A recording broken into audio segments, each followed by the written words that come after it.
আপনি বাংলাদেশের যত বিশ্ববিদ্যালয় আছে তরুণদের উপরে যদি একটা গবেষণা করেন, দেখবেন second third year final year পরে কেউ জানে না সে অনার্স শেষ করে কি করবে, ভীষণ ডিসঅ্যাপয়েন্টেড।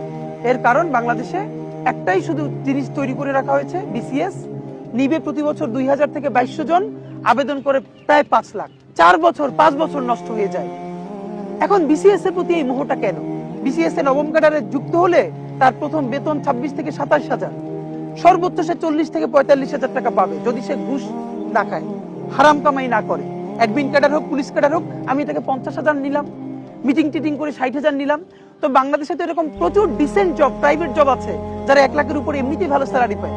তাহলে এরপরও কেন বিসিএস এর জন্য 5 বছর ধ্বংস করছে, এরপরে ক্যাডার হতে না পেরে সে আত্মহত্যা করছে? কারণ গত 15 বছরের বাংলাদেশে যার পরিবারে একজন পুলিশ ক্যাডার আছে, সে সমস্ত বিপদ আপদ থেকে মুক্ত। তাকে কেউ গুম করবে না, খুন করবে না, ক্রস ফায়ার দিবে না। যদি কারো পরিবারে একজন অ্যাডমিন ক্যাডার থাকে, ট্যাক্স ক্যাডার থাকে, তাহলে তার সাথে এই ব্যাপারগুলো ঘটবে না।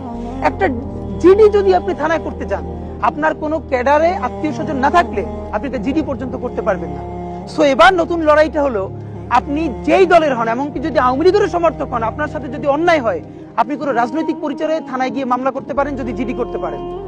আপনি যদি BCS admin, police, tax, customs হয়ে 1 পয়সা হারাম খেতে না পারেন, আমি লিখে দেই, তাহলে পরবর্তীতে আর বিসিএস এ কেউ পরীক্ষাই দিতে চাবে না।